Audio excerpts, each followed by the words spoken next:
ഒരു ചെറുഗ്രാമത്തിലെ കർഷകനാണ് അനന്തൻ. അവന്റെ ജീവിതം മണ്ണിന്റെയും വിയർപ്പിന്റെയും കഷ്ടപ്പാടിന്റെയും ആയിരുന്നു. പാടം, മഴ, സൂര്യൻ ഇതൊക്കെയായിരുന്നു അവന്റെ ലോകം. പക്ഷേ അവന്റെ മനസ്സിൽ ഒരാളുടെ മുഖം നിത്യമായി തെളിഞ്ഞു നിന്നിരുന്നു, പതിവായി അവൻ കാണാറുള്ള അമ്മു. ഒരിക്കൽ ഒരു സുഹൃത്തിന്റെ വിവാഹത്തിൽ അവളെ കണ്ടതായിരുന്നു. അന്നു മുതൽ അവളുടെ പുഞ്ചിരി അവന്റെ മനസ്സിൽ കുടിയേറി.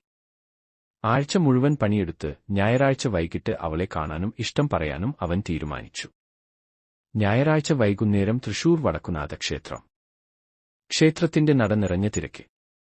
പഞ്ചവാദ്യത്തിന്റെ ശബ്ദം ആകാശമൊട്ടാകെ. അവിടെ അനന്തൻ അവളെ കാത്തു നിൽക്കുന്നു. അമ്മോ എത്തുന്നു, നീലസാരിയിൽ, മുടിയിൽ മല്ലിപ്പൂമാല, കയ്യിൽ പൂജാതളിക. അവളുടെ മുഖത്ത് നിഷ്കളങ്കമായ ശാന്തതയും ചിരിയും. അനന്തൻ അവളെ നോക്കുന്നു. വാക്കുകൾ എല്ലാം നഷ്ടമായി.